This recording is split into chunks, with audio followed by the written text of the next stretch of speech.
MP ರೇಣುಕಾಚಾರ್ಯರು ಸಹ ಸಿದ್ದರಾಮಯ್ಯ ಬಗ್ಗೆ ಮಾತಾಡ್ತಾರೆ. ಮಾತಿದ್ದೀರಿ ಸಿದ್ದರಾಮಯ್ಯ ರಾಜೀನಾಮೆ ಕೊಡಬೇಕು. ಇವ್ರು ಏನ್ರಿ ಯೋಗ್ಯತೆ ಐತಿ ಸಿದ್ದರಾಮಯ್ಯ ರಾಜೀನಾಮೆ ಕೇಳಕ್ಕೆ?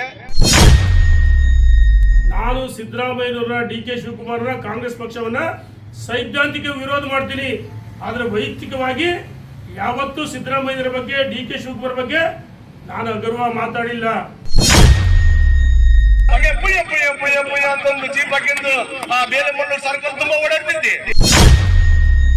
ಸಚಿವನಾಗಿದ್ದಾಗ ನಿಗಮದ ಅಧ್ಯಕ್ಷ ಆಗಿದ್ದಾಗ ನನಗೆ ಒಂದು ಶಿಷ್ಟಾಚಾರ ಬೇಕಾದ್ರೆ ಎಸ್ಕಾರ್ಟ್ ಕೊಟ್ಟಿರ್ತಾರೆ, ಗನ್ ಮ್ಯಾನ್ ಕೊಟ್ಟಿರ್ತಾರೆ. ಉಯ್ ಅಂತ ಓಡಾಡ್ತಿದ್ದು ಹೇಳ್ತೀರಪ್ಪ. ನೀನ್ ಯಾವ ನಿಗಮದ ಅಧ್ಯಕ್ಷ? ಏನು ಕಾಂಗ್ರೆಸ್ ಬರ್ತಕ್ಕಂಥ ಹುನ್ನಾರ ಹಾಕಿದ್ಯಾ? ನಿನ್ನ ಯಾವ ಕಾರಣಕ್ಕೂ ನಿಮ್ಮಂತ ಕೆಟ್ಟ ಹುಳುಗಳನ್ನ ಕಾಂಗ್ರೆಸ್ ಪಕ್ಷ ಒಳ ಬಿಡ್ಕೊಳ್ಳೋದಿಲ್ಲ. ಮುಖ್ಯಮಂತ್ರಿಗಳನ್ನ, ಉಪಮುಖ್ಯಮಂತ್ರಿಗಳನ್ನ, ಸಂಬಂಧಪಟ್ಟ ಸಚಿವರನ್ನ ಭೇಟಿ ಮಾಡಿದ್ದು ನನ್ನ ಸ್ವಾರ್ಥ ಏನೂ ಇಲ್ಲ. ಇದನ್ನ ನೋಡಿ ಸಹಿಸಕ್ ಆಗ್ತಾ ಇಲ್ಲ. ಕಾಂಗ್ರೆಸ್ ಸೇರಕ್ ಪ್ರಯತ್ನ ಮಾಡ್ತಾರೆ, ನಾವು ಬಿಟ್ಕೊಳಲ್ಲ ಅಂತ ಹೇಳ್ತಾನೆ. ನಾನು ಯಾಕೆ ನಿನ್ ಪಕ್ಷಕ್ಕೆ ಬರೋಣ? ಸೂಟ್ ಕೇಸ್ ಮನೆ ಬಂದ ತಕ್ಷಣ ಆಫ್ ಆಗ್ಬಿಟ್ಟಲ್ಲಪ್ಪ. ಈಗ ಸೋಲಾರ್ ಹಾಕಿದ್ರು, ಕಾಂಪೌಂಡ್ ಕಟ್ಟಿದ್ರು. ರೇಣುಕಾಚಾರ್ಯ ಅರುಬಟ್ಟೆ ಗೋಮಾಳದಲ್ಲಿ ಅಲ್ಲಿ 4 ಜನ ಅಷ್ಟೇ ಬಂದಿದ್ದು. ನಾನು ಹೋಗಿ ಗಲಾಟೆ ಮಾಡಿ ತಡೆದದ್ದು ನಿಜ, ತಡೆದದ್ದು ಸತ್ಯ. ಹಣ ಪಡೆದಿ ಅಂತ ಹೇಳ್ತಾಳೆ. ಇಡೀ ಹೊನ್ನಾಳಿ ನ್ಯಾಮತಿ ತಾಲೂಕು ಸಮಗ್ರ ಅಭಿವೃದ್ಧಿ ಮಾಡಿದೀನಿ. ಯಾರು ದುಡ್ಡು ಕೊಡಿ ಕಳಿಸ್ಬೇಕಲ್ಲ. ಇವತ್ತು ನೀನ್ ರೇಣುಕಾಚಾರ್ಯ ತಿಳ್ಕ. ನಿನ್ನಂಗೆ ರಾತ್ರಿ ಒಂದ್ ಪಕ್ಷ ಹಗಲೊಂದ್ ಪಕ್ಷ ನಾವು ಮಾಡೋದಿಲ್ಲ. ಆದ್ರೆ ನಿನ್ನಂಗೆ ಹರುಕುಬಾಯಿಂದ ವಲಸು ಮಾತಾಡಿ ಯಾವತ್ತೂ ನಾನು ಮಾತಾಡಿಲ್ಲ. ಇದು ಕೊನೆಯದಾಗಿ ನಿನ್ಗೆ ಎಚ್ಚರಿಕೆಯನ್ನು ಕೊಡ್ತೀನಿ. ಇನ್ನು ಬಗ್ಗೆ ಇನ್ನು ಮುಂದೆ ಅಗರ್ವ ಮಾತಾಡಿದ್ರೆ ಯಾವ ದಾಟಿಲಿ ಉತ್ತರ ಕೊಡಬೇಕು ಕೊಡ್ತೀನಿ. ನಿನ್ನ ಕಳಪೆ ಕಾಮಗಾರಿಗಳನ್ನ ನೋಡಿ ಜನ ನಿನ್ನ ಮನೆ ಕಳಿಸ್ಯಾರೆ. ಸಾಕ್, ನಿನ್ನ ಸೇವೆ ಈ ತಾಲೂಕಿಗೆ ಆರಾಮಾಗಿದ್ರೆ ನಿನಗೂ ಒಳ್ಳೇದು, ಜನತೆಗೂ ಒಳ್ಳೇದು. ನಮ್ಮ ಕಾರ್ಯಕರ್ತರು ಮುಖಂಡರು ಎಷ್ಟು ಜನ ಕೊಡ್ತೀವಿ ಗೊತ್ತಿದ್ದ? ಇವತ್ತಲ್ಲ, ಕಳೆದ 15-20 ವರ್ಷದಿಂದ ಗುಂಡಾಗಿರಿ ಮಾಡ್ತಾ ಬಂದಿರಿ ನೀವು. ಈಗ ಚೇರ್ಮನ್ ಆಗಿ ಈ ರೀತಿ ದುರಂಕಾರ ದೌಲತ್ತನ್ನು ಮಾತಾಡ್ತಲ್ಲ. ಇನ್ನು ಮುಂದೆ ನೀನು ಹೊಲಸು ಬಾಯಿ ಇವೆಲ್ಲ ನಡೆಯಲ್ಲ ಅಂತ ಎಚ್ಚರಿಕೆಯನ್ನು ಕೊಡ್ತೀನಿ. ಇದ್ದದ್ದೇ ನಿನ್ನ ಕರ್ಕೊಂಡ್ಬಂದು ನಿನ್ನ ಮನೆ ಹತ್ರ ಬಂದು ಮಾತಾಡ್ತಿದ್ದೆ. ಅವನ್ ಮಗ ಇವತ್ತವರೆಗೂ ಮೊನ್ನೆ 1 ತಿಂಗಳಿಂದ ಹಾರ್ಟ್ ಅಟ್ಯಾಕ್ ಆಗಿ ತೀರ್ಕೊಂಡಿದ್ದಾನೆ. ಅವನ್ ಮಗ ನನ್ನ ಸಾಮಿಲಲ್ಲೇ ನಾಟ ವ್ಯಾಪಾರ ಮಾಡ್ಕೊಂತ ಇದ್ದ. ಮೊನ್ನೆ ತೀರ್ಕೊಂಡಿದ್ದಾನೆ ಪಾಪ ಹುಡುಗ. ಇದ್ದದ್ರೆ ಅವ್ನ್ ಕೂಡ ಹೇಳಿಸ್ತಿದ್ದೆ ನಿನಗೆ. ನೀನು ಮುಸಲ್ಮಾನ್ ಬಾಂಧವ್ರ ಬಗ್ಗೆ ಮಾತಾಡ್ತೀಯ. ನಾನು ಅವ್ರ ಸ್ನೇಹಿತರು ಕಣಯ್ಯ. ನೀನ್ ಯಾವನ ಕೇಳಕ್ಕೆ? ನೀನು ಮುಸಲ್ಮಾನರು ಓಟೇ ಬೇಡ ಅಂತೀಯಪ್ಪ. ನೀನು ಮುಸಲ್ಮಾನರು ಓಟ್ ಬೇಡ ಅಂದನು. ಹಬ್ಬದ ದಿವಸ, ಬಕ್ರೀದ್ ದಿವಸ, ಈದ್ ಮಿಲಾದ್ ದಿವಸ ಅಲ್ಲಿ ಈದ್ಗಾ ಮೈದಾನ ಹೋಗಿ ಟೋಪಿ ಹಾಕ್ಯಂದು ಮಳ್ಳಾಟ ಮಾಡ್ತೀಯಲ್ಲಪ್ಪ. ನಾಚಿಕೆ ಆಗಲ್ವ ನಿನಗೆ? ನಿನಗೆ ಅಭಿಮಾನ ಇರ್ಬೇಕು. ಊಟಾಟಿಕೆ ಮಾಡಿ ಸುಳ್ಳು ಟೋಪಿ ಹಾಕ್ಯಂದು ಆ ಮುಸಲ್ಮಾನರು ಓಟೇ ಬೇಡ, ಮುಸಲ್ಮಾನರು ಕೆಲಸ ಮಾಡಲ್ಲ ಅಂತ ನೀನು ನೇರವಾಗಿ ಹೇಳಂತ ಮನುಷ್ಯ ಇವತ್ತು ಮುಸಲ್ಮಾನರ ಬಗ್ಗೆ ಮಾತಾಡ್ತಿಯಲ್ಲ. ಅವ್ರನ್ನ ನನಗೆ ಎತ್ ಕಟ್ಬೇಕಂತಾನ. ಇವತ್ತು ಮುಸಲ್ಮಾನರು ನಾವು ಈ ತಾಲೂಕಿನಲ್ಲಿ ಹೆಂಗಿದೇವಂತ ಮುಸಲ್ಮಾನರಿಗೆ ಗೊತ್ತು, ನನಗೆ ಗೊತ್ತು. ನೀವೆಲ್ಲ BJP ಅವರು ಮುಸಲ್ಮಾನರ ವಿರೋಧಿಗಳು. ನೀವು RSS ಅವರು ಏನು, ನೀವು ಜಾತಿ ವಿರೋಧಿಗಳು. ನೀವು ನಿಮಗೆ ಜಾತಿ ಅಂದ್ರೆ ಏನಂತ ಗೊತ್ತಿಲ್ಲ. ನಿಮಗೆ ಈ ರಾಜ್ಯದಲ್ಲಿ ಸಿದ್ದರಾಮಯ್ಯ ಇರ್ಬೋದು, ಕಾಂಗ್ರೆಸ್ ಪಕ್ಷ ಇರ್ಬೋದು, ಎಲ್ಲ ಜಾತಿ ಜನಾಂಗದವರು ಸಹ ಸಮಪಾಲು ರೀತಿಯಲ್ಲಿ ಬಾಳ್ಬೇಕು. ಈ ರಾಜ್ಯದ ಸಂಪತ್ತು, ದೇಶದ ಸಂಪತ್ತು ಎಲ್ಲ ಜಾತಿ ವರ್ಗದವರು ಸಹ ಹಂಚಿಕೆ ಆಗ್ಬೇಕು ಅಂತ ಹೇಳಿ ಕಾಂಗ್ರೆಸ್ ಸಿದ್ಧಾಂತ. ಇವತ್ತು ನೀವೇನು BJP ಇವತ್ತು ಈ ತಾಲೂಕಿನಲ್ಲಿ ಕಿರುಕುಳವನ್ನ ಜನಗಳಿಗೆ ಮುಸಲ್ಮಾನರಿಗೆ ನೀವು ಕಿರುಕುಳವನ್ನ ಕೊಡ್ತಿರಲ್ಲ. ಆ ಎಲ್ಲಾ ಟೈಮ್ ನಲ್ಲಿ ಯಾರು ಏನ್ ಗೊತ್ತಿಲ್ಲ.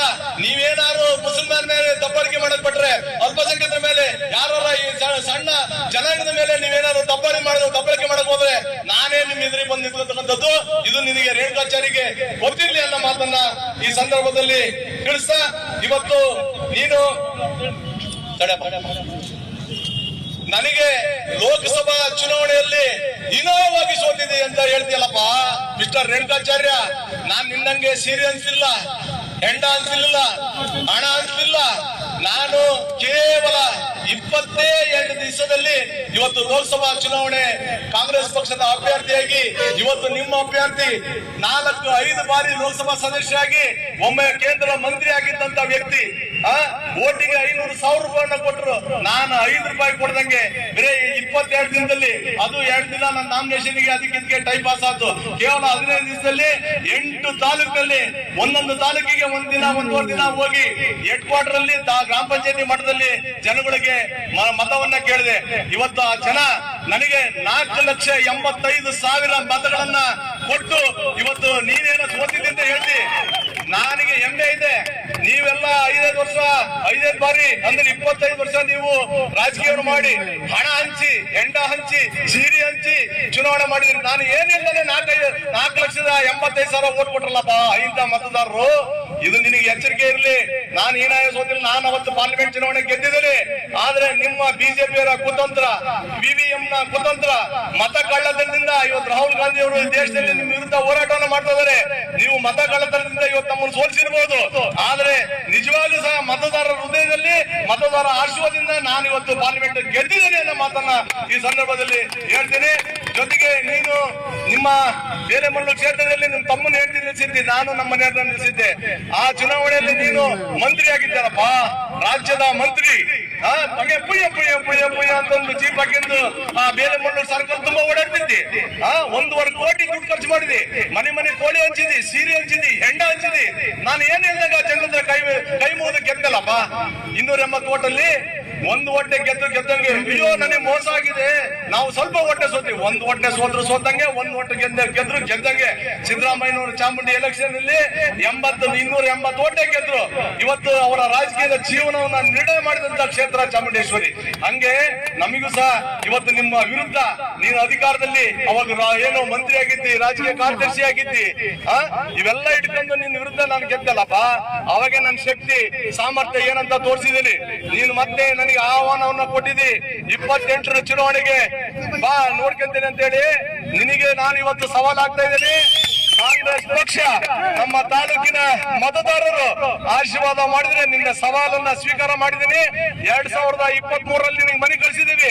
2028ರಲ್ಲೂ ಸಹ ನಿನ್ನ ಸವಾಲನ್ನ ಸ್ವೀಕಾರವನ್ನು ಮಾಡಿ ಈ ತಾಲೂಕಿನ ಎಲ್ಲ ಮತದಾರರ ಆಶೀರ್ವಾದದಿಂದ ಮತ್ತೆ ಈ ತಾಲೂಕಲ್ಲಿ ಕಾಂಗ್ರೆಸ್ ಪಕ್ಷದ ಬಾವುಟವನ್ನ ಆರಿಸ್ತೀವಿ. ಕಾಂಗ್ರೆಸ್ ಪಕ್ಷದ ಶಾಸಕರು ಮತ್ತೆ ಈ ತಾಲೂಕಿನ ಶಾಸಕರು ಆಗ್ತಾರೆ ಅನ್ನೋ ಮಾತನ್ನ ನಾನು ಈ ಸಂದರ್ಭದಲ್ಲಿ ಹೇಳ್ತಾ, ಇವತ್ತು ನೀನು ರೇಣುಕಾಚಾರಿ ತಿಳ್ಕ, ಇವತ್ತು ನಾನು ನಿನ್ನ ಸವಾಲನ್ನ ಸ್ವೀಕಾರ ಮಾಡಿದ್ದೀನಿ ನನ್ನ ಮಾತನ್ನ ಈ ಸಂದರ್ಭದಲ್ಲಿ ಹೇಳಕ್ಕೆ ಇಷ್ಟಪಡ್ತಾ ಇದ್ದೀನಿ. ಅದೇ ರೀತಿ ನೀನು ಮತ್ತೊಂದು ಹೇಳಿದೀನಿ, ಬೇರೆ ಬೇರೆ ವಿಚಾರಗಳನ್ನ. ಇವತ್ತು ನೀನು ಅರಬಟ್ಟಿಗೆ ಹೋಗಿದ್ದಲ್ಲಪ್ಪ, ಏನೋ ಸೋಲಾರ್ನ ನಿಲ್ಲಿಸ್ಬಿಡ್ತೇನೆ ಅಂತ ಹೇಳಿ. ಸೋಲಾರ್ನ ನಿಲ್ಸಕ್ ಹೋದ ಮನುಷ್ಯ ಅವನು ಯಾನೋ ನಿಮ್ಮ ಬಿಜೆಪಿ ಮುಖಂಡ ಶ್ರೀನಿವಾಸ್ ದಾಸ್ ಕರಿಯಪ್ಪ. ಅವನು ಅದ್ರದ್ದು ಮ್ಯಾನೇಜ್ಮೆಂಟ್, ಅದ್ರದ್ದು ಇದನ್ನ ಏನು ಉಸ್ತುವಾರಿ ಕಾಂಟ್ರಾಕ್ಟ್ದಾರ ನನ್ನ ಹತ್ರನು ಬಂದಿದ್ದವನು. ನಾನು ಇಲ್ಲಪ್ಪ, ಅಲ್ಲಿ ನಮ್ಮ ಸಮಾಜದವರು ಮತ್ತೆ ಬೇರೆ ಬೇರೆ ಸಮಾಜದವರಲ್ಲಿ ಜಮೀನನ್ನ ಹೊಡೆದಾರೆ ಬಗರುಕೊಂಡರು. ನಾನು ಯಾವುದೇ ಕಾರಣಕ್ಕೂ ಅಲ್ಲಿ ಪ್ರವೇಶವನ್ನ ಮಾಡಲ್ಲ. ಅದು ರೈತರಿಗೆ ಜಮೀನು ಸರಳಬೇಕು. ನೀನು ನಾನು ಯಾವ್ದು ಸಪೋರ್ಟ್ ಮಾಡಲ್ಲ ಅಂತ ನಾನು ಹೇಳಿದ್ದೆ. ಸರ್ಕಾರ ಇರೋದ್ರಿಂದ ನಾವು ಅಲ್ಲಿ ಬಂದು ನಿಮ್ ಜೊತೆ ನಿಂತಕ್ಕಾಗಲ್ಲ. ನಾವು ಸರ್ಕಾರದ ಪರವಾಗಿ ಇರ್ಬೇಕಾಗತ್ತೆ. ನೀನು ಕಾನೂನು ಪ್ರಕಾರ ಇದ್ರೆ ಮಾಡ್ಕೊಳಪ್ಪ ಅಂತ ನಾವು ಹಿಂದಕ್ಕೆ ಸರೋದು ನಿಜ. ನೀನು ಹೋಗಿದ್ದಲ್ಲಪ್ಪ ಮಿಸ್ಟರ್ ರೇಣುಕಾಚಾರ್ಯ, ನಾನು ನಿಲ್ಲಿಸ್ಬಿಡ್ತೇನೆ ಅಂತ ಹೇಳಿ ಆ ಜನ ಕಟ್ಕೊಂಡು ಕೂಗಾಡಿ ಹಂಗೆ ಗಲಾಟೆ ಮಾಡಿ ನಿಲ್ಲಿಸ್ಬಿಟ್ಟೆ ಅಂತ ಹೇಳಿ ಆ ಎಂಪಿಗೆ ಪಾಪ ಅವ್ರ ಮೊನ್ನೆ ತೀರ್ಕೊಂಡು ಆಕ್ಸಿಡೆಂಟ್ ಅಲ್ಲಿ ಅವ್ರಿಗೆ ಫೋನ್ ಮಾಡಿ ಜೋರ್ ಮಾಡಿ 1 ದಿವಸ ಮಟ್ಟಿಗೆ ನಿಲ್ಲಿಸಂಗ್ ಮಾಡಿ ಸೂಟ್ ಕೇಸ್ ಮನೆ ಬಂದ ತಕ್ಷಣ ಆಫ್ ಆಗ್ಬಿಟ್ಟಲ್ಲಪ್ಪ. ಮತ್ತೆ ಯಾಕೆ ನಿಲ್ಸಿಲ್ಲ? ಈಗ ಸೋಲಾರ್ ಹಾಕಿದ್ರು, ಕಾಂಪೌಂಡ್ ಕಟ್ಟಿದ್ರು. ರೇಣುಕಾಚಾರ್ಯ, ನೀನ್ ಇವತ್ತು ತುಳಿದಿರೋದು ಅಲ್ಲಿ ನಮ್ಮ ಅವಳಿ ತಾಲೂಕಿನ ಪ್ರಜ್ಞಾವಂತ ಮತದಾರರಲ್ಲಿ ನಾನು ವಿನಂತಿಯನ್ನು ಮಾಡ್ತೀನಿ. ಅನಗತ್ಯವಾಗಿ ಜಿಲ್ಲಾ ಕಾಂಗ್ರೆಸ್ನ ಅಧ್ಯಕ್ಷ ನಮ್ಮ ಬಗ್ಗೆ ಅಗೌರವ ಮಾತಾಡಿದ್ರೆ ನಾವು ಮಾತಾಡಿದ್ದೀವಿ. ನನಗೆ ಹೇಳ್ತಾನೆ ಇವನು, ನೀನು ಅವ್ರ ಪಕ್ಷನ ತುಳಿದಿ, ಅದೇ BCT ಸುರೇಶ್ ನಾವು ಚೆನ್ನಾಗಿದ್ದೀವಿ, ಆತ್ಮೀಯವಾಗಿದ್ದೀವಿ, ಅವರು ತುಳಿದಿ ಇವ್ರು ತುಳಿದಿ ಅಂತ ಹೇಳ್ತೀರಪ್ಪ. ನಾನು ಇದೀಗ ಕೇಳ್ತೀನಿ, ಕಾಡು ಸಿದ್ದಪ್ಪನವರ ಕುಟುಂಬ ಈ ಕ್ಷೇತ್ರದಲ್ಲಿ ಶಾಸಕರಾಗಿ ನನಗೆ ಬಸವಗೌಡರ ಬಗ್ಗೆನೂ ಅಭಿಮಾನ ಇದೆ, ಗಂಗಪ್ಪನವ್ರ ಬಗ್ಗೆನೂ ಅಭಿಮಾನ ಇದೆ, ಕೃಷ್ಣಮೂರ್ತಿಯವ್ರಿಗೆ ಗೊತ್ತಿಲ್ಲ ಅವ್ರ ಬಗ್ಗೆನೂ ಅಭಿಮಾನ ಇದೆ, HS ರುದ್ರಪ್ಪನವರು ಮತ್ತು ಎಲ್ಲರ ಬಗ್ಗೆ ಗೌರವ ಇದೆ. ಆದರೆ ಅವ್ರು ಯಾರು ಈ ರೀತಿ ಪದ ಬಳಕೆಯನ್ನು ಮಾಡಲಿಲ್ಲ. ನನ್ನನ್ನು 3 ಬಾರಿ ಶಾಸಕರು ಮಾಡಿದ ಮೇಲೆ ನಾನು ಯಾರ್ಯಾರಿಗೆ ಏನು ಗೌರವ ಕೊಡಬೇಕು ಕೊಡ್ತೀನಿ. ಈಗಿನ ಶಾಸಕರಿಗೂ ಅಭಿವೃದ್ಧಿ ವಿಚಾರಕ್ಕೆ ಗೌರವ ಕೊಡ್ತೀನಿ. ಆದರೆ ನಾನು ಮುಖ್ಯಮಂತ್ರಿಗಳನ್ನ, ಉಪಮುಖ್ಯಮಂತ್ರಿಗಳನ್ನ, ಸಂಬಂಧಪಟ್ಟ ಸಚಿವರನ್ನ ಭೇಟಿ ಮಾಡಿದ್ದು ನನ್ನ ಸ್ವಾರ್ಥ ಏನೂ ಇಲ್ಲ. ಇದನ್ನು ನೋಡಿ ಸಹಿಸಕ್ಕಾಗ್ತಲ್ಲ. ಮಧು ಬಂಗಾರಪ್ಪನ ಭೇಟಿ ಮಾಡಿದ್ದು ಕೂಲಿಂಬಿ ಗ್ರಾಮದಲ್ಲಿ KPC ಶಾಲೆ ಮಾಡಬೇಕಂತ ಗ್ರಾಮದ ಮುಖಂಡರು ಕರ್ಕೊಂಡು ಹೋದ್ರು. ಅದಕ್ಕೆ ಭೇಟಿ ಮಾಡಿದ್ದೀನಿ. ನಂದೇ ಸ್ವಾರ್ಥ ಬಿಸ್ನೆಸ್ ಇಲ್ಲ. ಮುಖ್ಯಮಂತ್ರಿಗಳು ಉಪಮುಖ್ಯಮಂತ್ರಿಗಳು 5-6 ಭೇಟಿ ಮಾಡಿದ್ದೀನಿ. ಭದ್ರಾ ನಾಲೆ ವಿಚಾರಕ್ಕೆ ಮೊನ್ನೆ ಕಳೆದ ಭೇಟಿ ಮಾಡಿದ್ದೀನಿ. ಹಿಂದೆ 5 ತಿಂಗಳ ಕೆಳಗೆ ಭೇಟಿ ಮಾಡಿದ್ದೀನಿ. ಮತ್ತು 2 ತಾಲೂಕಿನ ಬರಗಾಲ ಸೇರಿಸಬೇಕಂತ ಭೇಟಿ ಮಾಡಿದ್ದೀನಿ. ಕೃಷ್ಣ ಬೈರೇಗೌಡರಿಂದ ಹಿಡಿದು ಉಸ್ತುವಾರಿ ಸಚಿವರು ಎಲ್ಲರನ್ನೂ ಭೇಟಿ ಮಾಡಿದ್ದೀನಿ. ಮುಖ್ಯಮಂತ್ರಿಗಳ ಉಪಮುಖ್ಯಮಂತ್ರಿಗಳ ಕೃಷಿ ಸಚಿವರು ಎಲ್ಲರೂ ಭೇಟಿ ಮಾಡಿದ್ದೀನಿ. ನಂದೇನು ಸ್ವಾರ್ಥ ಅಲ್ಲ. ನೀನು ಭೇಟಿ ಮಾಡಿ ಯಾರು ಮಾಡಂತಾರೆ? ನಾನೊಬ್ಬ ಮಾಜಿ ಸಚಿವ, ನಂದೇ ಆದ ಒಂದು ಗೌರವ ಇದೆ. ಈ ರಾಜ್ಯದಲ್ಲಿ ನನ್ನ ವರ್ಚಸ್ಸಿದೆ. ಹಾಗಾಗಿ ನಾನು ಭೇಟಿ ಮುಂದೂ ಮಾಡ್ತೀನಿ, ಇಂದೂ ಮಾಡಿದ್ದೀನಿ. ನೀನ್ಯಾರು ಕೇಳಕ್ಕೆ ನನ್ನ? ನೀನ್ಯಾರು ಕೇಳಕ್ಕೆ? ಎಲ್ಲ ಒಂದು ಕಡೆ ಹತಾಶ ಮನೋಭಾವನೆ. ದಿವಂಗತ ಶಾಮನೂರು ಶಿವಶಂಕರಪ್ಪನವರ ಶ್ರದ್ಧಾಂಜಲಿ ಸಭೆಯಲ್ಲಿ 2 ಜನ ಮುಖ್ಯಮಂತ್ರಿಗಳು ಉಪಮುಖ್ಯಮಂತ್ರಿಗಳು ಬಹಳ ಆತ್ಮೀಯತೆಯಿಂದ ನನ್ನ ಬಗ್ಗೆ ಜೊತೆ ಮಾತಾಡಿರು. ಅವ್ರ ಮನೆಗೆ ಹೋದಾಗ ಟೀ ಕೊಟ್ಟು ನನ್ನ ಜೊತೆ ಆತ್ಮೀಯವಾಗಿ ಮಾತಾಡ್ತಾರೆ. ನಾನು ಸಿದ್ದರಾಮಯ್ಯನವರ DK ಶಿವಕುಮಾರನ ಕಾಂಗ್ರೆಸ್ ಪಕ್ಷವನ್ನ ಸೈದ್ಧಾಂತಿಕ ವಿರೋಧ ಮಾಡ್ತೀನಿ. ಆದರೆ ವೈಯಕ್ತಿಕವಾಗಿ ಯಾವತ್ತೂ ಸಿದ್ದರಾಮಯ್ಯನವರ ಬಗ್ಗೆ DK ಶಿವಕುಮಾರ್ ಬಗ್ಗೆ ನಾನು ಅಗರ್ವ ಮಾತಾಡಿಲ್ಲ. ನೀನು ಮಾತಾಡ್ತಿಲ್ಲ ಯಡಿಯೂರಪ್ಪನ ಬಗ್ಗೆ, ವಿಜೇಂದ್ರ ಬಗ್ಗೆ. ಯಡಿಯೂರಪ್ಪನ ವಿಜೇಂದ್ರ ಕಾಲಿನ ಧೂಳಿ ಸಮ ನೀನು. ಅವ್ರ ಹೆಸರು ಹೇಳೋ ಯೋಗ್ಯತೆ ಇಲ್ಲ. ಅರೆ ಪ್ರತಿಪಕ್ಷರು, ನಾವು ಆಡಳಿತ ಪಕ್ಷ ಪ್ರತಿಪಕ್ಷ ಬೇಕು. ಮುಖ್ಯಮಂತ್ರಿಗಳ ಭೇಟಿ ಟೀಕೆ ಮಾಡ್ತೀವಿ, ಅಥವಾ ದೇಶದ ಕಾಂಗ್ರೆಸ್ಸಿನ ರಾಷ್ಟ್ರೀಯ ನಾಯಕರ ಭೇಟಿ ನಾವು ಟೀಕೆ ಮಾಡ್ತೀವಿ. ಆದರೆ ನಿನ್ನಂಗೆ ಹರುಕುಬಾಯಿಂದ ವಲಸು ಮಾತಾಡಿ ಯಾವತ್ತೂ ನಾನು ಮಾತಾಡಿಲ್ಲ. ಇದು ಕೊನೆಯದಾಗಿ ನಿನಗೆ ಎಚ್ಚರಿಕೆಯನ್ನು ಕೊಡ್ತೀನಿ. ಇನ್ನು ಬಗ್ಗೆ ನಾನು ಇನ್ನು ಮುಂದೆ ಅಗರ್ವ ಮಾತಾಡಿದ್ರೆ ಯಾವ ದಾಟಿಲಿ ಉತ್ತರ ಕೊಡಬೇಕು ಕೊಡ್ತೀನಿ. ಧನ್ಯವಾದಗಳು. ನಿನ್ನೆ ದಿವಸ ಜಿಲ್ಲಾ ಕಾಂಗ್ರೆಸ್ ಅಧ್ಯಕ್ಷ ಭಾರತೀಯ ಜನತಾ ಪಾರ್ಟಿಯ ಮುಖಂಡರುಗಳನ್ನ ತುಳುತ್ತಾರೆ ಅಂತ ಹೇಳ್ತಾರೆ. ನಾನು ನಿನಗೆ ಬಹಿರಂಗ ಸವಾಲಾಗ್ತೀನಿ. ಕಾಳಸಿದ್ದಪ್ಪರ ಕುಟುಂಬ ಅವರ ಕೃಷ್ಣಮೂರ್ತಿಯವರು ಬದುಕಿದ್ದಾಗ ಯಾವ ರೀತಿ ಅವಮಾನ ಮಾಡಿದ ಗೊತ್ತಿದೆ. ನಾನು ಮಾತಾಡ್ತಿರ್ಲಿಲ್ಲ. ನೀನು ನಮ್ಮ ಪಕ್ಷದ ಮುಖಂಡರು ತುಳಿದಿ ಅಂತ ನನ್ನ ಬಗ್ಗೆ ಮಾತಾಡಿದಾಗ ಅನಿವಾರ್ಯವಾಗಿ ಮಾತಾಡ್ತೀನಿ. ಆಯಿತು, ಕಾಂಗ್ರೆಸ್ಸಿನ ಮುಖಂಡರು ಇವತ್ತು ನಿನಗೆ ಯಾರ ಜೊತೆ ನಿನ್ನ ಸಂಪರ್ಕನೇ ಇಲ್ಲ. ನಾನು ಕಾಂಗ್ರೆಸ್ಸಿಗೆ ಸೇರ್ತಿದ್ದು ಎಲ್ಲಿ ಅರ್ಜಿ ಹಾಕಿಲ್ಲ, ಮುಖ್ಯಮಂತ್ರಿಗಳಿಗೆ ಹೇಳಿಲ್ಲ, KPC DK ಶಿವಕುಮಾರ್ಗೆ ನಾನು ಹೇಳಿಲ್ಲ. ಆದರೆ ಕಾಂಗ್ರೆಸ್ ಸೇರಕ್ಕೆ ಪ್ರಯತ್ನ ಮಾಡ್ತಾರೆ, ನಾವು ಬಿಟ್ಕೊಳಲ್ಲ ಅಂತ ಹೇಳ್ತಾನೆ. ನಾನು ಯಾಕೆ ನಿನ್ನ ಪಕ್ಷಕ್ಕೆ ಬರೋಣ? ಭಾರತೀಯ ಜನತಾ ಪಾರ್ಟಿಲಿ ನನಗೆ ಎಲ್ಲ ಸ್ಥಾನಮಾನ ಸಚಿವರು ಮಾಡಿದರೆ, 2 ಸರಿ ರಾಜಕೀಯ ಕಾರ್ಯದರ್ಶಿ, ಕ್ಷೇತ್ರ ಜನ 3 ಬಾರಿ ಶಾಸಕರ ಮೇಲೆ ಹಟ್ಟಿ ಚಿನ್ನಗಡೆ ನಿಗಮದ ಅಧ್ಯಕ್ಷ ಆಗಿದ್ದೀನಿ, ಕಿಯೋನಿಕ್ಸ್ ಅಧ್ಯಕ್ಷ ಆಗಿದ್ದೀನಿ. ನಿನ್ನಂಗೇನೆ ಯಾವುದೋ ಒಂದು ಈ ಚೇರ್ಮನ್ ಆಗಿ ಈ ರೀತಿ ದುರಂಕಾರ ದೌಲತ್ತನ್ನು ಮಾತಾಡ್ತಲ್ಲ. ನೀನು ಹೇಳ್ತಿಲ್ಪ ಪಕ್ಷದ ಮುಖಂಡರು, ನಮ್ಮ ಪಕ್ಷದ ಮುಖಂಡರು ತುಳಿದಿ ಅಂತ ಹೇಳ್ತಿಲ್ಲ.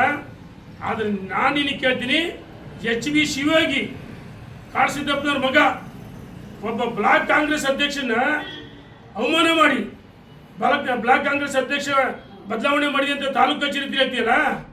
ಮತ್ತು ಶಿವಯೋಗಿ ಸಿದ್ದಪ್ಪ ಭಾಳ ಜನ ಲೀಡರ್ಗಳು ಅದಾರೆ. ಶಾಸಕರು ಬಿಟ್ಟಿಲ್ಲ ನೀನು. ಈಗ ನಮ್ಮ ಶಾಂತಗೌಡ್ರು ಅಂತ ಹೇಳ್ತಿ. ನಾನು ಕೇಳ್ತಾ ಇದ್ದೀನಿ, ನಿಮ್ಮ ಪಕ್ಷದ ವೈಯಕ್ತಿಕ ವಿಚಾರ ನನ್ನ ಪಕ್ಷ ಬಗ್ಗೆ ಮಾತಾಡಿದಾಗ ಬ್ಲಾಕ್ ಕಾಂಗ್ರೆಸ್ ಅಧ್ಯಕ್ಷರಿಗೆ ನೀನು ಅಪಮಾನ ಮಾಡಿ HB ಶಿವಯೋಗಿಗೆ ಸಿದ್ದಪ್ಪ ಹೇಳು. ಮುಖ್ಯಮಂತ್ರಿಗಳು ಬರುವ ಸಂದರ್ಭದಲ್ಲಿ ಹೊನ್ನಾಳಿಗೆ ಕನಕದಾಸರ ಜಯಂತಿ ಯೋಗಪಲಕ್ಷಣ ಸಿದ್ದರಾಮಯ್ಯರ ಬಗ್ಗೆ ಭಾಳ ಮಾತಾಡ್ತಿಯಲ್ಲ. ಸಿದ್ದರಾಮಯ್ಯರು ಬಂದರೆ ಗೊಂದಲ ಆಗುತ್ತೆ ಅಂತೇಳಿ ಸೃಷ್ಟಿ ಮಾಡಿದ್ದು ನೀನೇ. ಆ ಕನಕದಾಸರ ಪುತ್ಥಳಿ ಮಾಡೋ ಸಂದರ್ಭದಲ್ಲಿ ನಾವು ಅಥವಾ ಹೊನ್ನಾಳಿಗೆ ಕೃಷಿ ಮೇಳ, ಸೇವಾಲಾಲ್ ಜಯಂತಿ ಎಲ್ಲ ಸಂದರ್ಭದಲ್ಲೂ ಸಿದ್ದರಾಮಯ್ಯನವ್ರನ್ನ, DK ಶಿವಕುಮಾರ್ ಅವ್ರನ್ನ ಮತ್ತು ಈಶ್ವರ್ ಖಂಡ್ರೆಯವ್ರನ್ನ, ಭಾಳಷ್ಟು ಜನ ಕಾಂಗ್ರೆಸ್ಸಿನ ಮುಖಂಡರನ್ನ ಕರೆತಂದದ್ದು ನೀನಲ್ಲ. ಹೊನ್ನಾಳಿ ಸೂರ್ಯಗೊಂಡಗೊಬ್ಬ ಕರ್ಕೊಂಬಂದಿನಿ, ಹೊನ್ನಾಳಿ ಮಠಕ್ಕೆ ಕರ್ಕೊಂಬಂದಿನಿ. ಭಾಳಷ್ಟು ಜನ ಕಾಂಗ್ರೆಸ್ಸಿನ ಮುಖಂಡರು ಪಕ್ಷಾತೀತವಾಗಿ ರಾಜಕೀಯೇತರ ಕಾರ್ಯಕ್ರಮ, ಧಾರ್ಮಿಕ ಸಮಾರಂಭಗಳಿಗೆ ನಾನೇ ಸ್ವತಃ ಸಿದ್ದರಾಮಯ್ಯರ ಮನೆಗೆ, DK ಶಿವಕುಮಾರ್ ಮನೆ, ಎಲ್ಲರ ಮನೆಗೆ ಹೋಗಿ ಭೇಟಿ ಕೊಡ್ತೀನಿ. ಸಿದ್ದರಾಮಯ್ಯರ ಬಗ್ಗೆ ನನಗೆ ಗೌರವ ಇದೆ. ಎಲ್ಲಿ ಗೌರವ ಕೊಡಬೇಕು ಅಲ್ಲಿ ಗೌರವ ಕೊಡ್ತೀನಿ. ರಾಜಕೀಯ ಬಂದಾಗ ನಾನು ಟೀಕೆ ಟಿಪ್ಪಣಿ ಮಾಡ್ತೀನಿ. ಇನ್ನು ಮುಂದೆ ನಿನ್ನ ಹೊಲಸು ಬಾಯಿ ಇವೆಲ್ಲ ನಡೆಯಲ್ಲ ಅಂತ ಎಚ್ಚರಿಕೆಯನ್ನು ಕೊಡ್ತೀನಿ. ಅನ್ನೋ ಮಾತನ್ನ ಈ ಸಂದರ್ಭದಲ್ಲಿ ಹೆಚ್ಚಿಗೆಯನ್ನ ಕೊಡ್ತಾ ನಾನು ಮತ್ತೊಮ್ಮೆ ಹೇಳ್ತಾ ಇದ್ದೀನಿ, ನಿನ್ನ ಸವಾಲನ್ನ ಸ್ವೀಕಾರ ಮಾಡಿದ್ದೀನಿ. ನೀನೇನು MP ಚುನಾವಣೆ ಹೇಳಿದಲ್ಲ, MP ಚುನಾವಣೆಗೆ ನಿನಗಿಂತ ಜಾಸ್ತಿ ಓಟ್ ನಾ ತಗೊಂಡಿದ್ದೀನಿ. ನೀನು 20,000 ಓಟ್ ಸೋತಿದ್ದೀನಿ ನೀನು ನಮ್ಮ ತಾಲೂಕಲ್ಲಿ. ನನಗೆ 8,000 ಚಿಲ್ಲರೆ ಹಿನ್ನಡೆ ಆಗಿರ್ಬೋದಿಲ್ಲಿ ನಿಮ್ಮ ಬಿಜೆಪಿಯವರ ಕುತಂತ್ರದಿಂದ. ಆದ್ರೆ ಈ ತಾಲೂಕಿನ ಜನ ನನಗೆ ಆಶೀರ್ವಾದ ಮಾಡಿದ್ದಾರೆ. ಕೇವಲ 8,000 9,000 ಹಿನ್ನಡೆ ಆಗಿದೆ. ನೀನು 20,000 ಓಟಿಂದ ಸೋತಿದ್ದೀನಿ ನೀನು. ನನಗೆ ನನ್ನ ಇದ್ರ ಬಗ್ಗೆ ಮಾತಾಡ್ತೀನಿ. ನೀನು ನಿನ್ನ ಸವಾಲ ಸ್ವೀಕಾರ ಮಾಡಿದ್ದೀನಿ. 28 ಬಾ ನೀನು ಆಕಾಡಕ್ಕೆ. ಇವತ್ತು ನಮ್ಮ ಹಿರಿಯರು ಶಾಂತಗೌಡರು ಇದ್ದಾರೆ. ನಾನು 3 ಬಾರಿ ಟಿಕೆಟ್ ಕೇಳಿದ್ದೆ, ಶಾಂತಗೌಡರು ಕೊಟ್ಟಿದ್ದಾರೆ. ಆದ್ರೆ ನಾನು ಅವ್ರ ಪರವಾಗಿ ಕೆಲಸವನ್ನು ಮಾಡಿದ್ದೀನಿ. ನಿನ್ನಂಗೆ ರಾತ್ರಿ ಒಂದ್ ಪಕ್ಷ ಹಗಲೊಂದ್ ಪಕ್ಷ ನಾವು ಮಾಡೋದಿಲ್ಲ. ನಾವು ನೇರ ನಡೆ ನುಡಿ ಇರ್ತಕ್ಕಂಥವ್ರು ಪಕ್ಷ ಪರವಾಗಿ. ಪಕ್ಷ ಯಾರಿಗೆ ಟಿಕೆಟ್ ಕೊಟ್ಟರು ಸಹ ಅವ್ರ ಪರವಾಗಿ ಹೋರಾಟ ಮಾಡ್ತಕ್ಕಂಥ ನಮ್ಮ ಪಕ್ಷದ ಅಭ್ಯರ್ಥಿಯನ್ನು ಗೆಲ್ಲಿಸ್ತಕ್ಕಂಥ ಕೆಲಸವನ್ನ ನಾವು ಇವತ್ತವರೆಗೂ ನಾವು ಮಾಡ್ಕೊಂತ ಬಂದಿದ್ದೇವೆ, ಮುಂದೇನು ಮಾಡ್ತೇವೆ. ನನಗೆ ಟಿಕೆಟ್ ಸಿಗಲಿ ಅಥವಾ ಇನ್ ಯಾರಿಗೆ ಕಾಂಗ್ರೆಸ್ ಟಿಕೆಟ್ ಸಿಗಲಿ, ನಮ್ಮ ಅಭ್ಯರ್ಥಿಯನ್ನ ಗೆಲ್ಲಿಸ್ತಕ್ಕಂಥ ಸವಾಲನ್ನ ನಾವು ಸ್ವೀಕಾರ ಮಾಡಿದ್ದೇವೆ. 28ಕ್ಕೆ ಮತ್ತೊಮ್ಮೆ ನಿನ್ನ ಮನೆ ಕಳಿಸ್ತಕ್ಕಂಥ ಕೆಲಸವನ್ನ ನಮ್ಮ ತಾಲೂಕಿನ ಜನ ಮಾಡ್ತಾರೆ ಮತದಾರರ ಮಾತನ್ನ ಈ ಸಂದರ್ಭದಲ್ಲಿ ತಿಳಿಸ್ತಾ, ನೀನ್ ಬಹಳ ಸಾಚ ಅಂತೀಯಲ್ಲಪ್ಪ. ನೀನ್ ಯಾಕಪ್ಪ ಆಗ್ಲೆಲ್ಲ ಹೋಗಿ ನಾವು ನಿನಗೆ ಮಾನ ಮರ್ಯಾದೆ ಏನಾರ ಆಯ್ತಾ? ಮೊನ್ನೆ ಹೋಗಿದ್ದಿ, ಮುನಿಯಪ್ಪರನ್ನ ಭೇಟಿ ಮಾಡಿದ್ದಿ, ಮುಖ್ಯಮಂತ್ರಿಗಳು ಭೇಟಿ ಮಾಡಿದ್ದಿ, ನಮ್ಮ ಮಹಿಳಾ ಸಚಿವರಾಗಿರ್ತಕ್ಕಂಥ ಲಕ್ಷ್ಮೀ ಹೆಬ್ಬಾಳ್ಕರ್ ಅವ್ರನ್ನ ಭೇಟಿ ಮಾಡಿದ್ದಿ, ಆಮೇಲೆ DK ಶಿವಕುಮಾರ್ನ ಭೇಟಿ ಮಾಡಿದ್ದಿ, ಮಧು ಬಂಗಾರಪ್ಪರನ್ನ ಭೇಟಿ ಮಾಡಿದ್ದಿ. ಏನಪ್ಪ ನಿನಗೆ ಅಧಿಕಾರ ಐತಿ? ಯಾಕಪ್ಪ ಅವ್ರ ಹತ್ರ ಹೋಗಿದ್ದಿ? ಏನು ಕಾಂಗ್ರೆಸ್ ಬರ್ತಕ್ಕಂಥ ಹುನ್ನಾರ ಹಾಕಿದೀಯಾ? ನಿನ್ನ ಯಾವ ಕಾರಣಕ್ಕೂ ನಿಮ್ಮಂತ ಕೆಟ್ಟ ಹುಳುಗಳನ್ನ ಕಾಂಗ್ರೆಸ್ ಪಕ್ಷ ಒಳ ಬಿಡ್ಕೊಳ್ಳೋದಿಲ್ಲ. ನೀನ್ ಏನೇ ನಾಟಕ ಮಾಡಿದ್ರು ಸಹ ನಡೆಯೋದಿಲ್ಲ. ನಾನು ತಾಲೂಕಿನ ಅಭಿವೃದ್ಧಿ, ನೀನ್ ಯಾವನಪ್ಪ ಅಭಿವೃದ್ಧಿ ಮಾಡಕ್ಕೆ? ಜನ ಓಟ್ ಕೊಟ್ಟು ಆಯ್ಕೆ ಮಾಡಿ ಶಾಂತಗೌಡರಲ್ಲಿ ಶಾಸಕರು ಮಾಡಿದ್ದಾರೆ. ನಾವು ಸಹ ಇದ್ದೇವೆ, ಸರ್ಕಾರದ ಒಂದು ಪಾರ್ಟ್. ಬಯಲುಸೀಮೆ ಅಭಿವೃದ್ಧಿ ಅಧ್ಯಕ್ಷ ಇದ್ದೀನಿ ನಾನು, ಒಬ್ಬ ಸರ್ಕಾರದ ಒಂದು ಅಂಗ. ನಾನು ಶಾಂತಗೌಡರ ಈ ತಾಲೂಕಿನ ಅಭಿವೃದ್ಧಿ ಮಾಡೋದಕ್ಕೆ ನೀನು ಒಬ್ಬ ಮಾಜಿ MLA. ನಿನ್ನ ಸಹವಾಸ ಸಾಕಪ್ಪ ಅಂತ ಜನ ನಿನ್ನ ಸೋಲ್ಸಿ ಮನೆ ಕುಳಿಸ್ಯಾರೆ.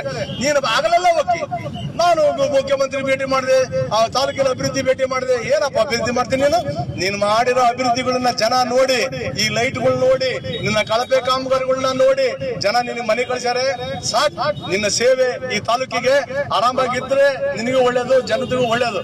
ಅದನ್ನ ಬಿಟ್ಟು ಪದೇ ಪದೇ ಬರೋದು, ರಸ್ತೆ ಅಳತೆ ಮಾಡೋದು, ಅವೈಜ್ಞಾನಿಕ ಇದು ಕೆಲಸ ಸರಿ ಇಲ್ಲ. ನನಗೆ ಹೇಳಿದಲ್ಲಪ್ಪ ನೀನ್ ಇಂಜಿನಿಯರ್ ಅಂತ ಹೇಳಿ. ನಾನ್ ನಿನಗೆ ಕೇಳಿದ್ದೆ, ನೀನ್ ಇಂಜಿನಿಯರ್ ಏನಪ್ಪಾ ಸರ್ಟಿಫಿಕೇಟ್ ಆಯ್ತಾ ಅಂತ. ನೀನ್ ಯಾವ ಇಂಜಿನಿಯರ್? ನೀನು ಯಾವ ಕಾಲೇಜಾಗ ಓದಿದ್ದೀನಿ ನೀನು? ನನಗೆ ಕೇಳ್ತೀಯ ಇಂಜಿನಿಯರ್? ನಾನು ಇಂಜಿನಿಯರ್ ಅಲ್ಲಪ್ಪ, ನಾನು ಇಂಜಿನಿಯರ್ ಅಲ್ಲ. ನಾನು ನಿನ್ನಂಗೆ ಎಲ್ಲೂ ಕಳಪೆ ಆಗಿದೆ, ಕಾಮಾಗಿದೆ ಅದನ್ನ ಎದುರಿಸಿ ಆ ಕಾಂಟ್ರಾಕ್ಟರ್ ದುಡ್ಡು ವಸೂಲಿ ಮಾಡಕ್ ಹೋಗಿಲ್ಲ ನಾನು. ನೀನು ಕಾಂಟ್ರಾಕ್ಟರ್ ಎದುರಿಸಿ ದುಡ್ಡು ವಸೂಲಿ ಮಾಡಕ್ಕೆ ಇವತ್ತು ಈ ತರ ಬ್ಲಾಕ್ ಮೇಲ್ ರಾಜಕೀಯಗಳನ್ನ ಮಾಡಿ ಆ ಕಾಂಟ್ರಾಕ್ಟ್ಗಳಿಗೆ ಕೆಲಸ ಸರಿ ಇಲ್ಲ, ಅವೈಜ್ಞಾನಿಕ ಕೆಲಸ ಅಂತ ಹೇಳಿ ಸಮಸ್ತ ಪ್ರಜ್ಞಾವಂತ ಮತದಾರರಲ್ಲಿ ವಿನಂತಿಯನ್ನು ಮಾಡ್ತೀನಿ. ನಾನು ಯಾರ ಬಗ್ಗೆ ಅನಗತ್ಯವಾಗಿ ಮಾತಾಡಿಲ್ಲ.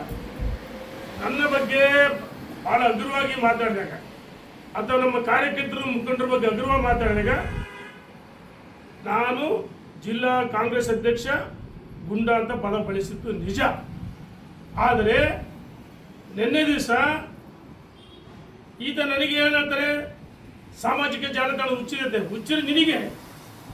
ನಾನು ಇವತ್ತಲ್ಲ, ಇಡೀ ರಾಜ್ಯದಲ್ಲಿ ಸಾಮಾಜಿಕ ಜಾಲತಾಣದಲ್ಲಿ ಅತಿ ಹೆಚ್ಚು ಅನುಯಾಯಿಗಳು ನನಗಿದ್ದಾರೆ.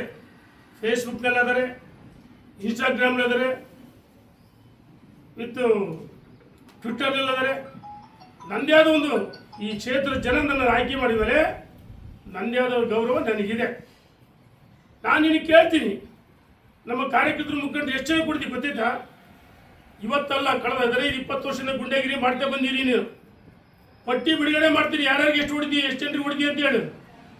ಆದರೆ ಆ ದೌರ್ಜನ್ಯ ಮಾಡಕ್ಕೆ ಬಂದರೆ ಭಾರತೀಯ ಜನತಾ ಪಾರ್ಟಿ ಕಾರ್ಯಕರ್ತರು ನಾನಿರ್ಬೋದು, ನಾವು ತಾಯಿ ಹಾಲು ಕೊಡ್ತೀವಿ. ಆದರೆ ಕೈ ಬಳೆ ಹಾಕ್ಯಂದಿಲ್ಲ. ಏನು ಹೇಳಿದ್ದೀನಿ ನೀನು? ಭಾರತೀಯ ಜನತಾ ಪಾರ್ಟಿ ಸಭೆ ನಡೆಯುವ ಅಲ್ಲೇ ನುಗ್ಗಿ ಕೊಳಪಟ್ಟಿ ಹಿಡಿದು ಹೊಡಿದಿ ಅಂತ ಹೇಳಿದಿಲ್ಲ. ನಾನು ನಿನಗೆ ಸವಾಲಾಗ್ತೀನಿ. ನಿನಗೆ ತಾಕತ್ತಿದ್ರೆ ನಾನು ಒಬ್ಬರೇ ಬರ್ತೀನಿ ಸಂಗೊಳ್ಳಿ ರಾಯಣ್ಣ ಸರ್ಕಲ್ಗೆ. ಸಂಗೊಳ್ಳಿ ರಾಯಣ್ಣ ಒಬ್ಬರೇ ಬರ್ತೀನಿ. ನಾನು ನಿನಗೆ ಸವಾಲಾಗ್ತೀನಿ. ನೀನು ನನ್ನ ಕೊಳಪಟ್ಟಿ ಹಿಡಿದ್ರೆ ನಾನೇನು ಕಡ್ಲೆಕಾಯಿ ತಿಂತೀನಿ ಅಂತ ಮಾಡಿದೀಯ? ಅದೇ ದಾಟಿಲಿ ನಿನಗೆ ಹೆಂಗೆ ಉತ್ತರ ಕೊಡಬೇಕು ಅಲ್ಲೇ ನೀನು ಕೊಳಪಟ್ಟಿ ಹಿಡಿದು ಏನು ಮಾಡೋಕ್ಕೋ ಮಾಡ್ತೀನಿ. ಆದರೆ ಪಕ್ಷದ ಸಭೆಯಲ್ಲಿ ನೀನು ಬಂದು ಗೊಂದಲ ಮಾಡೋಕ್ಕೆ ಪಟ್ರೆ ಪ್ರಯತ್ನ ಮಾಡಿದರೆ ಯಾವ ಹಂತದಲ್ಲಿ ನಮ್ಮ ಕಾರ್ಯಕರ್ತರು ಮುಖಂಡರು ಉತ್ತರ ಕೊಡ್ತಾರೆ. ನಾನು ಹೇಳ್ತೀನಿ, ನೀನು ಎಲ್ಲಿವರೆಗೆ ಗುಂಡಾಗಿರಿ, ನಿನ್ನ ಪದ ಬಳಕೆ ಹೆಂಗಿದೆ, ನಿನ್ನ ಹೊಲಸು ಬಾಯಿ, ಹರುಕು ಬಾಯಿ, ಏನು ಬೇಕಂತ ಮಾತಾಡ್ತೀಯ, ಯಾರಿಗೆ ಬೇಕಾದ್ರೆ ಹೊಡ್ತೀರಿ, ಬಿಟ್ಬಿಡ್ತೀವಿ ನಾವು. ಇದು ನಡೆಯಲ್ಲ ಅಂತೇಳಿ ನಾನು ಎಚ್ಚರಿಕೆಯನ್ನು ಕೊಡ್ತೀನಿ. ಇನ್ನು ಮುಂದೆ ನಾನು ಇದೆ ಕೊನೆ ಉತ್ತರ ನಿನಗೆ, ನಾನು ಉತ್ತರ ಕೊಡಲ್ಲ. ನಮ್ಮ ಪಕ್ಷದ ಕಾರ್ಯಕರ್ತರು ಮುಖಂಡರು ಯಾವ ಸಂದರ್ಭದಲ್ಲಿ ಯಾವ ರೀತಿ ಉತ್ತರ ಕೊಡಬೇಕು ನಿನಗೆ ಕೊಡ್ತಾರೆ ಅಂತ ಹೇಳಿ ಇಚ್ಛೆ ಪಡ್ತೀನಿ. ಧನ್ಯವಾದ. ಇವತ್ತು ಈ ತಾಲೂಕಿನ ಏನು ಮಾಜಿ ಶಾಸಕ ಸಚಿವ MP ರೇಣುಕಾಚಾರ್ಯರು ಸಹ ಸಿದ್ದರಾಮಯ್ಯ ಬಗ್ಗೆ ಮಾತಾಡ್ತಾರೆ. ಮಾತಿದ್ದೀರಿ ಸಿದ್ದರಾಮಯ್ಯ ರಾಜೀನಾಮೆ ಕೊಡಬೇಕು. ಇವ್ನು ಏನ್ರಿ ಯೋಗ್ಯತೆ ಐತಿ ಸಿದ್ದರಾಮಯ್ಯ ರಾಜೀನಾಮೆ ಕೇಳಕ್ಕೆ? ನೀನ್ ಏನಪ್ಪ ಮಾಡಿದಿ ಈ ತಾಲೂಕಿನಲ್ಲಿ? ಈ ತಾಲೂಕಿನಲ್ಲಿ ನಾನು ಅಭಿವೃದ್ಧಿ ಕಾರ್ಯಗಳನ್ನ ಮಾಡಿದೀನಿ. ನಿನ್ನ ಅಭಿವೃದ್ಧಿ ಕಾರ್ಯಗಳು ಇಲ್ಲೇ ಹೇಳ್ತಾವ. ಹೊನ್ನಾಳಿ ಲೈಟ್ಗಳು, ಈ ಲೈಟ್ ಕೂಡ ಹೇಳ್ತಾವ ತಡಾದು ಸೌಳಂದಿಂದ ಗೊಲ್ರಳ್ಳಿವರೆಗೂ ನೀನ್ ಹಾಕ್ಸಿಲ್ಲಪ್ಪ ನಿನ್ನ ಅಭಿವೃದ್ಧಿ. ಈ ಲೈಟ್ ಕೂಡ ನಿನ್ನ ಅಭಿವೃದ್ಧಿ ಹೇಳ್ತಾವೆ. ಮಾತಿದ್ದೀವಿ ನಾನು ಅಭಿವೃದ್ಧಿ ಮಾಡಿದೀನಿ. ಅಭಿವೃದ್ಧಿ ಮಾಡಿದ್ವಿ ಯಾಕಪ್ಪ ನಿನಗೆ 2023 ಜನ ಮನೆ ಕಳಿಸಿದ್ರು? ನೀನು ಅಭಿವೃದ್ಧಿ ಮಾಡಿದ್ರೆ ನಿನ್ ಗೆಲ್ಲಿಸಿದ್ರಲ್ಲ. ನಿನ್ನ ಭ್ರಷ್ಟಾಚಾರ, ನಿಮ್ಮ ತಮ್ಮಂದಿರ ಒಂದು ಭ್ರಷ್ಟಾಚಾರಗಳು, ನೀವು ನಿಮ್ಮ ಮನೆಗೆ ಕಾಂಟ್ರಾಕ್ಟರ್ 5-6 ಜನ MLAಗಳು, ನೀವು ಅಧಿಕಾರಿಗಳು ನಿಮ್ಮ ಮನೆ ಹಾಳು ರೀತಿ ನೀನು ಬಳಸ್ಕೊಂಡು ಇವತ್ತು ನಾನು ಅಭಿವೃದ್ಧಿಯನ್ನ ಮಾಡಿದೆ ಅಂತ ಹೇಳಿ ಇವತ್ತು ಏನು ವಿಡಿಯೋಗಳು ಮಾಡಿ ಬಿಟ್ಟಿದ್ದು ಪ್ರಚಾರ ಮಾಡಿದ್ದು ಜನ ನನ್ನ ಮರ್ತ್ ಬಿಡ್ತಾರೆ ಅಂತ ಹೇಳಿ. ಜನ ನಿನ್ನ ಆಲಯ ಯಾವತ್ತ ಮರ್ತ್ ಬಿಡ್ತಾರೆ. ನೀನೇನೋ ನೀನ್ ಮತ್ತೆ ಹುಚ್ಚ ಕನಸು ಕಾಣ್ತಾ ಇದ್ದೀನಿ. ನೀನು ಮೊನ್ನೆ ಹೇಳಿದಿ ನಮ್ಮನ್ನೆಲ್ಲ ಇವತ್ತು ನಮ್ಮ ಜಾತಿಯಲ್ಲಿ ಹೊಡೆದಾಟ ಹಚ್ಚಬೇಕು ಅಂತ ಹೇಳಿ ಮಂಜಪ್ಪನವರು, ನೀವು ಕೃಷ್ಣಮೂರ್ತಿ ಅವರು ನಾನು ಜಾತಿಯಷ್ಟು ಅಣ್ಣ ತಮ್ಮಂದಿರು ಸಂಬಂಧಿಕರು, ಅವರು ನಾನು ಹೆಂಗಿದ್ದೆ ಅಂತ ನಮ್ಮ ಹೊನ್ನಾಳಿ ತಾಲೂಕಿನ ಜನಕ್ಕೆ ಗೊತ್ತು, ನನಗೆ ಗೊತ್ತು, ಕೃಷ್ಣಮೂರ್ತಿ ಅವ್ರಿಗೆ ಗೊತ್ತು, ಇಲ್ಲಿ ನಮ್ಮ ಡಾಕ್ಟರ್ ಈಶ್ವರ ನಾಯ್ಕರು ಅವ್ರ ಸ್ನೇಹಿತರು ಅವ್ರಿಗೆ ಗೊತ್ತು. ನನಗೆ ಅವ್ರಿಗೂ ಏನು ಮುನ್ಸಿಪಲ್ ಅಧ್ಯಕ್ಷ ಇದ್ದಂತ ಸಂದರ್ಭದಲ್ಲಿ ಅಧ್ಯಕ್ಷ ವಿಚಾರದಲ್ಲಿ ಒಂದು ಭಿನ್ನಾಭಿಪ್ರಾಯ ಬಿಟ್ರೆ ಅವರು ನಾವು ಇವತ್ತು ಯಾವತ್ತೂ ಸಹ ನಾವು ಹೊಂದಾಣಿಕೆ ಮೇಲೆ ಅಣ್ಣ ತಮ್ಮ ರೀತಿಯಲ್ಲಿ ಇದ್ವಿ. ಅವರ ಕಡೆಯ ದಿನಗಳಲ್ಲಿ ಸಹ ನಾವು ಅವ್ರ ಜೊತೆಗೆ ಇದ್ದು ನನಗೆ ಎಲ್ಲಾ ರೀತಿಯ ಬೆಂಬಲವನ್ನು ಕೃಷ್ಣಮೂರ್ತಿ ಕೊಟ್ಟರು. ಇವತ್ತು ನೀನು ಯಾರೋ ಬಂದು ನಮ್ಮಲ್ಲಿ ಭಿನ್ನಾಭಿಪ್ರಾಯ, ನಮ್ಮ ತಾಲೂಕಿನಲ್ಲಿ ನಮ್ಮ ಜನಗಳಲ್ಲಿ ಭಿನ್ನಾಭಿಪ್ರಾಯ ಮೂಡಿಸಕ್ ಬರ್ತದೆ ಅಂದ್ರೆ ನಿನ್ನ ಈ ಒಂದು ರಾಜಕೀಯ ನಮ್ಮ ತಾಲೂಕಿನಲ್ಲಿ ನಡೆಯೋದಿಲ್ಲ. ಜೊತೆಗೆ ನನಗೆ ನೀನು ಯಾವ್ದೋ ಒಂದು ಆಡಿಯೋ ಯಾವ ಹುಡುಗ ನೀ ಬೈದಿದೆ ಅಂತ ಹೇಳಿ, ಹೌದು ನಿನ್ನಂತ ಹೊಂದಾಣಿಕೆ ರಾಜಕೀಯನ ನಾನು ಮಾಡಲ್ಲ. ನೇರ ನುಡಿಯಾಗಿ ಮಾತಾಡ್ತೀನಿ, ಯಾರೇ ಬಂದ್ರು ನೇರವಾಗಿ ಮಾತಾಡ್ತೀನಿ. ಅವನ್ ಯಾರ ಹುಡುಗ ನನಗೆ ಸ್ವಾಭಿಮಾನಕ್ಕೆ ಧಕ್ಕೆ ಆದ ಪರವಾಗಿ ಮಾತಾಡಿದ್ದ, ನನ್ನ ಮಗಳ ಮದುವೆಗೆ ಒಂದು ಏನು ಇನ್ವಿಟೇಷನ್ ವಿಚಾರದಲ್ಲಿ ಅವನಿಗೆ ನಾನು ಹೇಳಿದ್ದೆ, ನಾನು ಯಾವ್ದೇ ಜಾತಿಯವ್ರನ್ನ, ಬೇಲೂರ್ದವ್ರನ್ನ, ಲಿಂಗಾಯತರನ್ನ ಏಳಿಸಿ ಮಾತಾಡಿಲ್ಲ. ಸಚಿವನಾಗಿದ್ದಾಗ, ನಿಗಮದ ಅಧ್ಯಕ್ಷ ಆಗಿದ್ದಾಗ, ಮುಖ್ಯಮಂತ್ರಿಗಳು ರಾಜಕೀಯ ಕಾರ್ಯದರ್ಶಿಯಾಗ ನನಗೆ ಒಂದು ಶಿಷ್ಟಾಚಾರ ಬೇಕಾದ್ರೆ ಎಸ್ಕಾರ್ಟ್ ಕೊಟ್ಟಿರ್ತಾರೆ, ಗನ್ಮ್ಯಾನ್ ಕೊಟ್ಟಿರ್ತಾರೆ. ಉಯ್ ಅಂತ ಓಡಾಡ್ತಿದ್ದು ಹೇಳ್ತೀರಪ್ಪ. ನೀನು ಯಾವ ನಿಗಮದ ಅಧ್ಯಕ್ಷ? ನನ್ನ ಬಗ್ಗೆ ಟೀಕೆ ಮಾಡ್ತೀಯಲ್ಲ, ಬಹಳ ದೊಡ್ಡದ ಮಾತಾಡಿ ಭ್ರಷ್ಟಾಚಾರ ಅಂತ ಹೇಳ್ತೀಯಲ್ಲ. ಅದೇ ನಿನ್ನ ತಮ್ಮನ್ನು ನಮ್ಮ ಹೊನ್ನಾಳಿ ಪ್ರಜ್ಞಾವಂತ ಜನರು ನಿನ್ನ ತಮ್ಮನ್ನೂ ಸೋಲ್ಸಿದ್ದಾರೆ, ನೀನು ಸೋತಿದೀಯ. ನಿನ್ನ ಮನೆಯವರು ಗೆದ್ದದ್ದು. ನಾನು ಹೆಣ್ಮಕ್ಳ ಬಗ್ಗೆ ಮಾತಾಡಲ್ಲ, ನಮ್ಮ ಸ್ವಂತದಿಂದ ಸೋತಿದ್ವಿ ಹಂಗಂತೇಳಿ ಯಾರ ಬಗ್ಗೆ ಟೀಕೆ ಮಾಡಿಲ್ಲ. ಹರಬಟ್ಟೆ ಗೋಮಾಳದ ಬಗ್ಗೆ ಹೇಳಿದ್ವಿ. ಹರಬಟ್ಟೆ ಗೋಮಾಳದಲ್ಲಿ ಅಲ್ಲಿ 4-5 ಜನ ಅಷ್ಟೇ ಬಂದಿದ್ದು. ನಾನು ಗಲಾಟೆ ಮಾಡಿ ತಡೆದದ್ದು ನಿಜ, ತಡೆದದ್ದು ಸತ್ಯ. ನಾನು ಗಲಾಟೆ ಮಾಡಿ ಉಸ್ತುವಾರಿ ಸಚಿವರಿಗೆ ಕರೆ ಮಾಡಿ ಈ ರೀತಿ ಆಗಿದೆ, ರೈತರಿಗೆ ಮಾಡಕ್ ಬಿಡಬಾರ್ದು ಅಂತ ಹೇಳಿದ್ದೀನಿ ನಾನು. ಅಲ್ಲಿ ಹರಬಟ್ಟೆಯಲ್ಲಿ ಗೊಂದಲ, ಆ ಗೊಂದಲದಿಂದ ಅವರು 4-5 ಜನಕ್ಕೆ ಅಷ್ಟೇ ಭೂಮಿ ಕೊಡ್ತೀರಾ, ನೀವು ಅವ್ರ ಪರವಾಗಿ ಹೆಂಗೆ ಬರ್ತೀರಿ?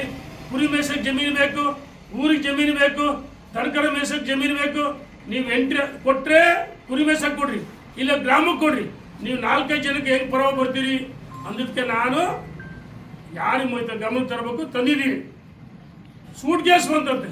ಇನ್ನು ಹೇಳ್ತಾರೆ ಈ ಫಾರ್ಚುನರ್ ಕೆಲವರು, ಫಾರ್ಚುನರ್ ಕಾರದ ನಾನು ಇದೇ HDFC ಬ್ಯಾಂಕ್ನಲ್ಲಿ ಲೋನ್ ಮಾಡಿಸಿ ನನ್ನ ಮಗನ ಹೆಸರಿಗೆ ನಮ್ಮ ಫರ್ಮಿಂದ ಲೋನ್ ಮಾಡಿಸಿ ತಗೊಂಡಿದ್ದೀನಿ. ನನಗೆ ಶಾಸಕರಾಗಿರೋ ಮುಂಚೆ ಶಿವಮೊಗ್ಗದಲ್ಲಿ ಕಾಲೇಜು, ಶಿವಮೊಗ್ಗದಲ್ಲಿ 6 ಎಕರೆ ಭೂಮಿ ಖರೀದಿ ಮಾಡಿದ್ವಿ, ಬೋರ್ವೆಲ್ ಬಿಸ್ನೆಸ್ ಮಾಡಿ. ನಮಗೆ JH ಪಟೇಲ್ರು ಮುಖ್ಯಮಂತ್ರಿಗಳಾಗಿದ್ದಂಥ ಸಂದರ್ಭದಲ್ಲಿ ಆರ್ಥಿಕವಾಗಿ ನಾವು ಆ ಸಂದರ್ಭದಲ್ಲಿ ಸಬಲರಾಗಿದ್ದೀವಿ. ರಾಜಕೀಯವಾಗಿ ಭಾರತೀಯ ಜನತಾ ಪಾರ್ಟಿ ಯಡಿಯೂರಪ್ಪ ನಾಯಕತ್ವದಲ್ಲಿ ನಾನು ಬೆಳೆದಿದ್ದೀನಿ. ನೀನು ಯಾವ ರಾಜಕೀಯ ಹಿನ್ನೆಲೆಯಪ್ಪ? ನೀನು ನನ್ನ ಬಗ್ಗೆ ಬಹಳ ಅಗೌರವ ಮಾತಾಡ್ತೀಯಲ್ಲ. ಮತ್ತು ಅಲಂಕಾರಿಕ ವಿದ್ಯುತ್ಗಳಿಂದ ಹಣ ಪಡ್ತೀನಿ ಅಂತ ಹೇಳ್ತಲ್ಲ. ಇಡೀ ಹೊನ್ನಾಳಿ ಅವಳಿ ತಾಲೂಕು ಸಮಗ್ರ ಅಭಿವೃದ್ಧಿ ಮಾಡಿದ್ದೀನಿ. ಯಾರು ದುಡ್ಡು ಕೊಡಿದ್ರೆ ಕರೆಸ್ಬೇಕಲ್ಲ. ಭ್ರಷ್ಟಾಚಾರ ರಹಿತ ಭಾರಿ ದೊಡ್ಡ ಮನುಷ್ಯ ನೀನು. ನನ್ನನ್ನು ಟೀಕೆ ಮಾಡ್ತಕ್ಕಂಥ ಯಾವುದೇ ನೈತಿಕ ಹಕ್ಕಿಲ್ಲ. ಹರಬಟ್ಟೆ ಜಮೀನು, ಅಲ್ಲಿ ರೈತರು, ಅಲ್ಲಿ ಕುರಿ ಮೇಸರು, ಅವರು ವಿನಂತಿ ಮಾಡೋಕ್ಕೆ ಕೊಟ್ಟರೆ ನಮಗೆ ಕೊಡ್ರಿ, ನೀವು 5 ಜನರು ಪರವಾಗಿ ಬರಬೇಡ್ರಿ ಅಂತ ಹೇಳಿ ಈ ಅಲಂಕಾರಿಕ ವಿದ್ಯುತ್ ದೀಪಗಳು 2.5 ವರ್ಷದಲ್ಲ ಸೋತು ಯಾಕೆ ನಿಮ್ಮ ಸರ್ಕಾರ ಅವಧಿಯಲ್ಲಿ ಮಾಡ್ಸೋಕೆ ಇಲ್ಲ? ಇವತ್ತು ಹೊನ್ನಾಳಿ ನೇಮತಿ ಅವಳಿ ತಾಲೂಕಲ್ಲಿ ಕಾಮಗಾರಿಗಳು ಏನು ನಡೀತಿದ್ದಾವೆ, ನಮ್ಮ ಕಾಲದಲ್ಲಿ ಆಗಿರ್ತಕ್ಕಂಥ ದೊಡ್ಡ ದೊಡ್ಡ ಯೋಜನೆಗಳು ನೀನು ತಾಕತ್ತಿದ್ರೆ ನಾನು ಸರ್ಕಾರದ ಒಂದು ಭಾಗ ಅಂತ ಹೇಳ್ತೀರಪ್ಪ. ಹೋಗು ಉಪಮುಖ್ಯಮಂತ್ರಿ ಭೇಟಿ ಮಾಡಿ ಅನುದಾನ ಹಾಕು ತಾಂಬ ಅಂತೇಳಿ ನಾನು ಸವಾಲಾಗ್ತೀನಿ. ಧನ್ಯವಾದ.